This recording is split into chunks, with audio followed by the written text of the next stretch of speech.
নমস্কার বন্ধুরা, শুভ সকাল। আমি সুধা, আপনারা দেখছেন সুধা রান্নাঘর। তো আবারও চলে আসলাম নতুন ধরনের একটি চুনো মাছের রেসিপি নিয়ে। আজকে চুনো মাছের রেসিপি করব। এই গরমে সচরাচর কিন্তু এই মাছটা পাওয়া যায় না।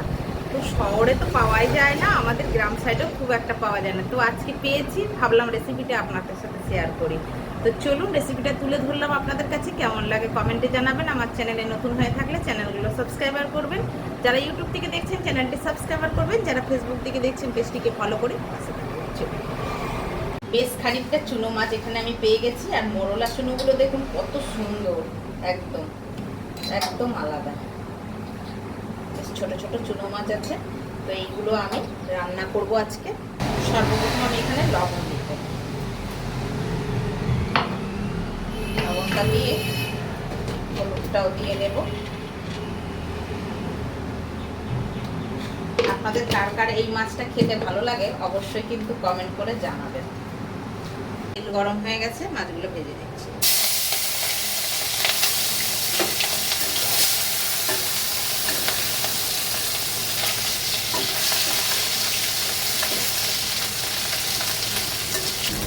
মাছগুলো কিন্তু আমি কড়কড়া করে মোটামুটি ভেজে নিয়েছি।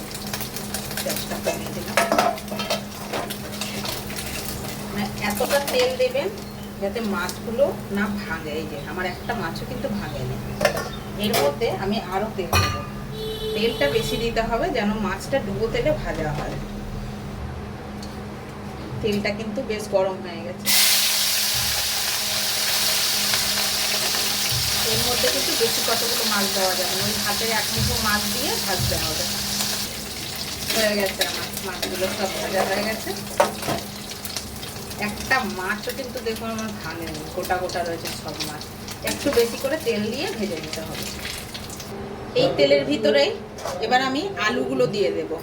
সরু সরু করে কেটে রাখা আলুগুলো দিয়ে দেবো। একটু আলু দেবেন। আলুগুলো একটু ভেজে নেবো আগে, তারপরে বাকি জিনিস দেবো। আলুগুলো আমার হালকা ভাজা হয়ে গেছে। এর মধ্যে পেঁয়াজ আর টমেটো কুচিটা দিয়ে দেবো।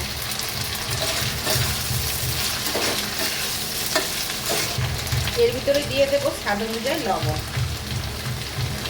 লবণটা আমি একবারে দিয়ে দিলাম, আলাদা আর দিলাম না।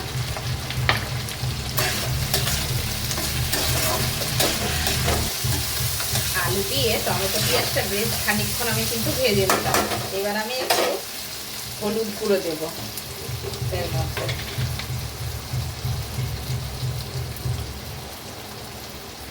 স্বাদ অনুযায়ী হলুদ গুঁড়ো দিয়ে দিচ্ছি। লঙ্কা গুঁড়ো, লঙ্কা গুঁড়োটা অল্প দেবো, কাঁচা লঙ্কা ব্যবহার করবো।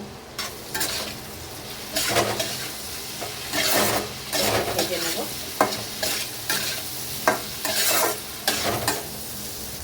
বেটে রাখা সরষাটা এটা দিয়ে দেবো। কাঁচা লঙ্কা দিয়ে বেটে নিয়েছি, সাদা সরষা।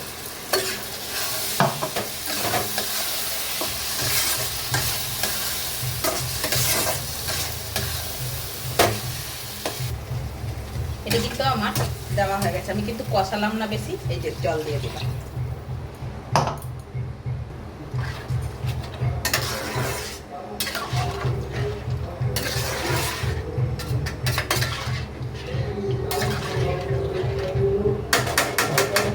এবার একটু ঢাকা দিয়ে দেবো।